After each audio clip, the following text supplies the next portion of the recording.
चाणक्य नीति का मुख्य उद्देश्य शत्रु को हराना नहीं, बल्कि राजनीतिक और सामाजिक जीवन में सफलता प्राप्त करना है।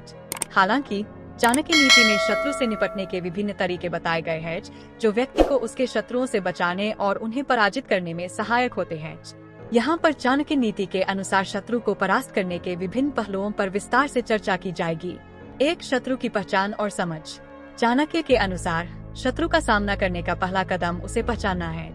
शत्रु की पहचान करना और उसकी शक्तियों एवं कमजोरियों को समझना अत्यंत महत्वपूर्ण है। शत्रु का अध्ययन करते समय निम्नलिखित बिंदुओं पर ध्यान देना चाहिए।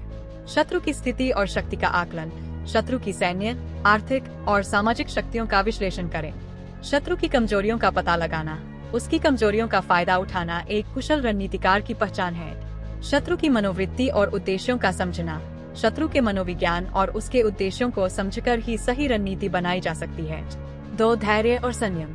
चाणक्य नीति में धैर्य और संयम को अत्यंत महत्वपूर्ण बताया गया है। शत्रु से लड़ाई के समय जल्दबाजी में लिए गए निर्णय विनाशकारी हो सकते हैं, इसलिए सही समय पर सही कदम उठाना आवश्यक है।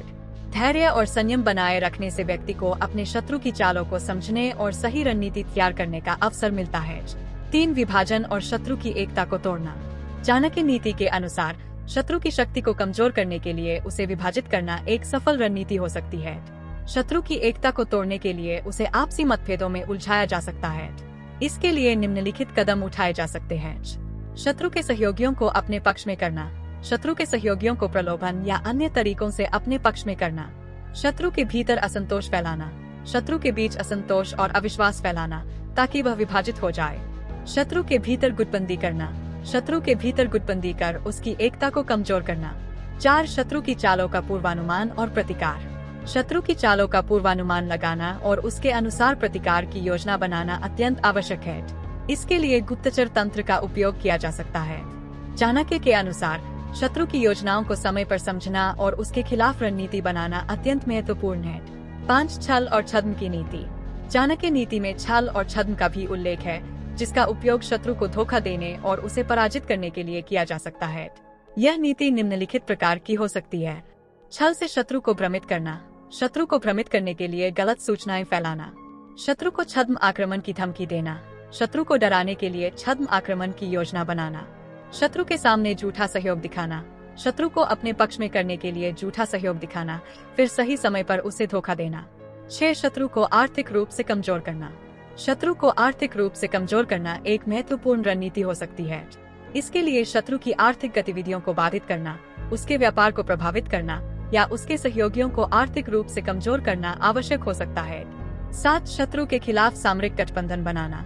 चाणक्य नीति के अनुसार शत्रु के खिलाफ सामरिक गठबंधन बनाना भी एक कुशल नीति हो सकती है। इसके तहत निम्नलिखित बिंदुओं पर ध्यान दिया जा सकता है। मित्र राष्ट्रों से गठबंधन करना। शत्रु के खिलाफ अन्य शक्तियों से सहयोग प्राप्त करना। सामरिक साझेदारी बनाना। शत्रु के खिलाफ सामरिक साझेदारी बनाकर उसे कमजोर करना। अंतर्राष्ट्रीय समर्थन प्राप्त करना। शत्रु को अंतर्राष्ट्रीय स्तर पर अलग थलग करने के लिए समर्थन प्राप्त करना। 8, शत्रु के खिलाफ प्रत्यक्ष आक्रमण। शत्रु को पराजित करने का अंतिम कदम प्रत्यक्ष आक्रमण हो सकता है, जब अन्य सभी विकल्प विफल हो जाएं। इसके तहत निम्नलिखित बिंदुओं पर ध्यान दिया जा सकता है। सैन्य आक्रमण। शत्रु के खिलाफ सैन्य आक्रमण करके उसे पराजित करना। शत्रु की संपत्ति पर कब्जा करना। शत्रु की संपत्ति और संसाधनों पर कब्जा करके उसकी शक्ति को कमजोर करना। शत्रु को आत्मसमर्पण करने पर मजबूर करना। शत्रु को आत्मसमर्पण करने पर मजबूर करने के लिए उसे चारों ओर से घेरना। 9, शत्रु को मानसिक रूप से पराजित करना। शत्रु को मानसिक रूप से कमजोर करना और उसे मानसिक रूप से पराजित करना चाणक्य नीति का एक महत्वपूर्ण पहलू है। इसके लिए निम्नलिखित कदम उठाए जा सकते हैं। शत्रु के मनोबल को तोड़ना। शत्रु के मनोबल को तोड़ने के लिए उसकी ताकत को चुनौती देना। शत्रु को भ्रमित करना। शत्रु को भ्रमित करने के लिए विभिन्न प्रकार की योजनाएं बनाना। शत्रु को मानसिक रूप से थका देना। शत्रु को मानसिक रूप से थका देने के लिए उसकी योजनाओं को बार बार विफल करना। 10, शत्रु से मित्रता का दिखावा। चाणक्य नीति में शत्रु से मित्रता का दिखावा करने की सलाह दी गई है, ताकि उसे धोखा देकर पराजित किया जा सके। इसके लिए निम्नलिखित कदम उठाए जा सकते हैं। शत्रु को धोखे में रखना। शत्रु को यह विश्वास दिलाना कि आप उसका मित्र हैं और सही समय पर उसे धोखा देना। शत्रु से गुप्त समझौता करना। शत्रु से गुप्त समझौता करना और उसकी योजनाओं का पर्दाफाश करना। शत्रु को अपनी योजनाओं में उलझाना। शत्रु को अपनी योजनाओं में उलझाकर उसे पराजित करना। 11 शत्रु को आत्मसमर्पण पर मजबूर करना। चाणक्य नीति के अनुसार शत्रु को आत्मसमर्पण पर मजबूर करना भी एक महत्वपूर्ण रणनीति है। इसके तहत निम्नलिखित बिंदुओं पर ध्यान दिया जा सकता है। शत्रु को चारों ओर से घेरना। शत्रु को चारों ओर से घेरकर उसकी सभी योजनाओं को विफल करना। शत्रु की वापसी के सभी रास्ते बंद करना।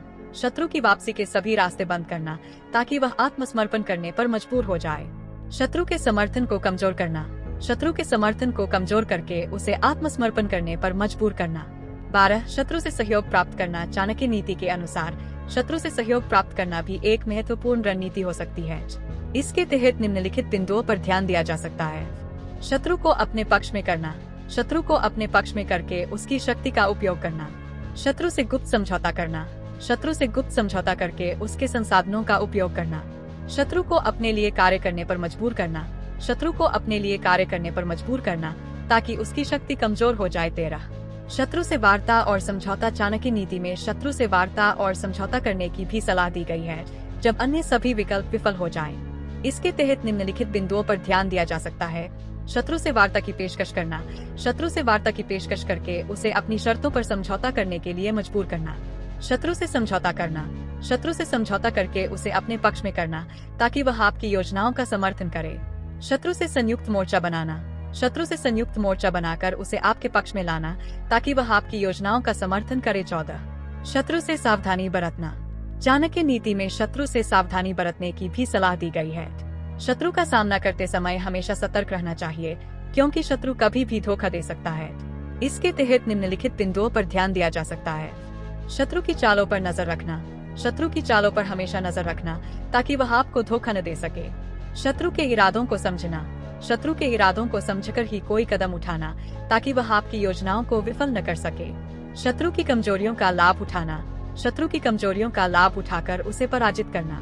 15 शत्रु के खिलाफ समग्र रणनीति बनाना। चाणक्य नीति के अनुसार शत्रु के खिलाफ एक समग्र रणनीति बनाना अत्यंत आवश्यक है।